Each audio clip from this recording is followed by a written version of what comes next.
एक, उठो, जागो और तब तक मत रुको जब तक लक्ष्य की प्राप्ति ना हो जाए। खुद को कमजोर समझना सबसे बड़ा पाप है। दो, तुम्हें कोई पढ़ा नहीं सकता, कोई आध्यात्मिक नहीं बना सकता। तुमको सब कुछ खुद अंदर से सीखना है।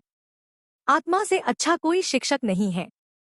तीन, सत्य को 1000 तरीकों से बताया जा सकता है, फिर भी हर एक सत्य ही होगा। बाहरी स्वभाव केवल अंदरूनी स्वभाव का बड़ा रूप है। चार, ब्रह्मांड की सारी शक्तियां पहले से हमारी हैं। वो हम ही हैं जो अपनी आंखों पर हाथ रख लेते हैं और फिर रोते हैं कि कितना अंधकार है। पांच, विश्व एक विशाल व्यायामशाला है जहां हम खुद को मजबूत बनाने के लिए आते हैं। दिल और दिमाग के टकराव में दिल की सुनो। छह, शक्ति जीवन है, निर्बलता मृत्यु है। विस्तार जीवन है, संकुचन मृत्यु है। प्रेम जीवन है, द्वेष मृत्यु है। सात, किसी दिन जब आपके सामने कोई समस्या ना आए आप सुनिश्चित हो सकते हैं कि आप गलत मार्ग पर चल रहे हैं। आठ, एक समय में एक काम करो और ऐसा करते समय अपनी पूरी आत्मा उसमें डाल दो और बाकी सब कुछ भूल जाओ। नौ, जब तक जीना तब तक सीखना, अनुभव ही जगत में सर्वश्रेष्ठ शिक्षक है। 10, जब तक आप खुद पर विश्वास नहीं करते तब तक आप भगवान पर विश्वास नहीं कर सकते। 11, जो अग्नि हमें गर्मी देती है हमें नष्ट भी कर सकती है, यह अग्नि का दोष नहीं है। 12, चिंतन करो, चिंता नहीं, नए विचारों को जन्म दो। 13, हम वो हैं जो हमें हमारी सोच ने बनाया है, इसलिए इस बात का ध्यान रखिए कि आप क्या सोचते हैं। शब्द गौण है, विचार रहते हैं, वे दूर तक यात्रा करते हैं। 14, जैसा तुम सोचते हो वैसे ही बन जाओगे। खुद को निर्बल मानोगे तो निर्बल और सबल मानोगे तो सबल ही बन जाओगे। 15, कुछ मत पूछो, बदले में कुछ मत मांगो। जो देना है वो दो, वो तुम तक वापस आएगा, पर उसके बारे में अभी मत सोचो। 16, जो कुछ भी तुमको कमजोर बनाता है, शारीरिक, बौद्धिक या मानसिक, उसे जहर की तरह त्याग दो।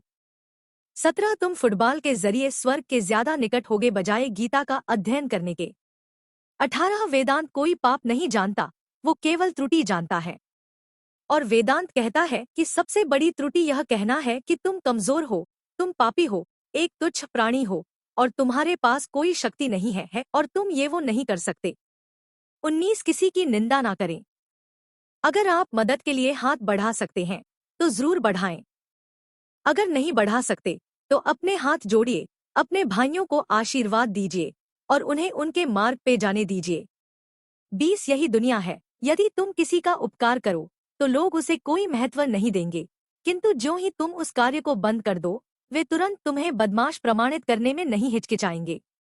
मेरे जैसे भावुक व्यक्ति अपने सगे स्नेहियों द्वारा ठगे जाते हैं।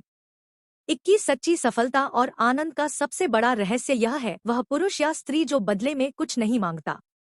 पूर्ण रूप से निस्वार्थ व्यक्ति सबसे सफल है। 22, एक विचार लो, उस विचार को अपना जीवन बना लो, उसके बारे में सोचो, उसके सपने देखो, उस विचार को जियो। अपने मस्तिष्क, मांसपेशियों, नसों, शरीर के हर हिस्से को उस विचार में डूब जाने दो और बाकी सभी विचार को किनारे रख दो। यही सफल होने का तरीका है। 23, क्या तुम नहीं अनुभव करते कि दूसरों के ऊपर निर्भर रहना बुद्धिमानी नहीं है? बुद्धिमान व्यक्ति को अपने ही पैरों पर दृढ़तापूर्वक खड़ा होकर कार्य करना चाहिए। धीरे धीरे सब कुछ ठीक हो जाएगा। 24, जब लोग तुम्हें गाली दे तो तुम उन्हें आशीर्वाद दो। सोचो, तुम्हारे झूठे दम को बाहर निकालकर वो तुम्हारी कितनी मदद कर रहे हैं। 25, हम जो बोते हैं वो काटते हैं, हम स्वयं अपने भाग्य के निर्माता हैं। 26, जो सत्य है उसे साहसपूर्वक निर्भीक होकर लोगों से कहो, उससे किसी को कष्ट होता है या नहीं, इस ओर ध्यान मत दो। दुर्बलता को कभी प्रश्रय मत दो।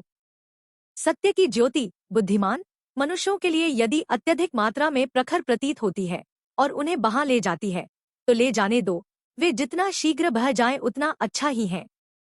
27, यदि स्वयं में विश्वास करना और अधिक विस्तार से पढ़ाया और अभ्यास कराया गया होता तो मुझे यकीन है कि बुराइयों और दुहक का एक बहुत बड़ा हिस्सा गायब हो गया होता।